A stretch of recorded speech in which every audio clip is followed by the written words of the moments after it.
It's very important that we give people the same kind of choices that they have, at least at the moment. I mean, at the moment, I think we provide as much choice as any health economy, any health area, health region in the country, because we provide all the possible options.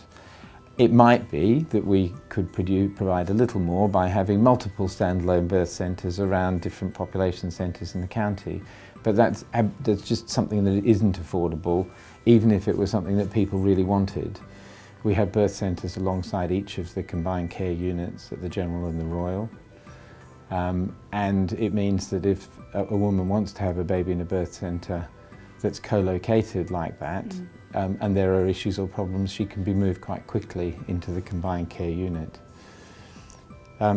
It's becoming more and more difficult for us to meet standards from the point of view of midwifery staffing particularly, and also for doctors and medical staffing. And that's because it's very difficult to provide staff across two sites, because they're both quite big services nationally. One at the General we do there are over 4,000 babies born a year, and at the Royal just nearly around about 6,000. Both of those are quite big units nationally.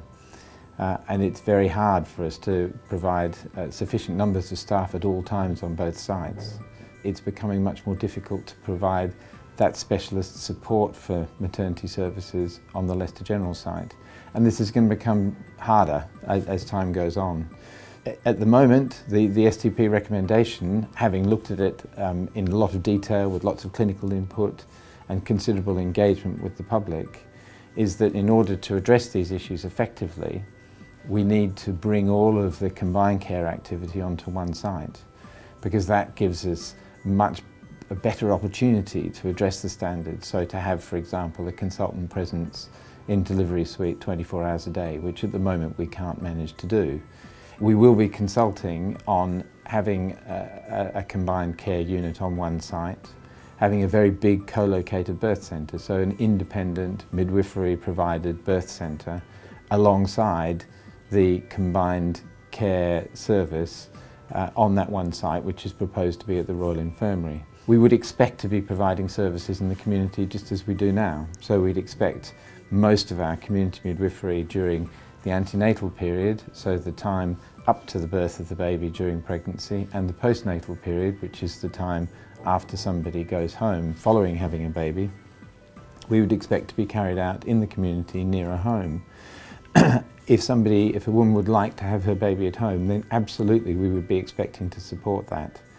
Another thing we will consult on is whether women really want us to provide a standalone birth centre, recognising that if there's a birth centre in the community away from the Leicester Royal Infirmary site, it is necessary to transfer a significant number of women in labour because of issues and concerns relating to how the labour is progressing and potential problems during that labour and delivery.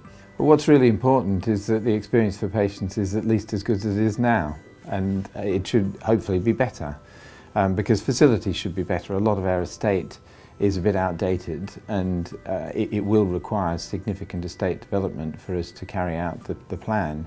And so it should be that the facilities and the buildings and the rooms and the baths and the pools to have babies in are better and newer. It should be the case that women have all the options that they have at the moment.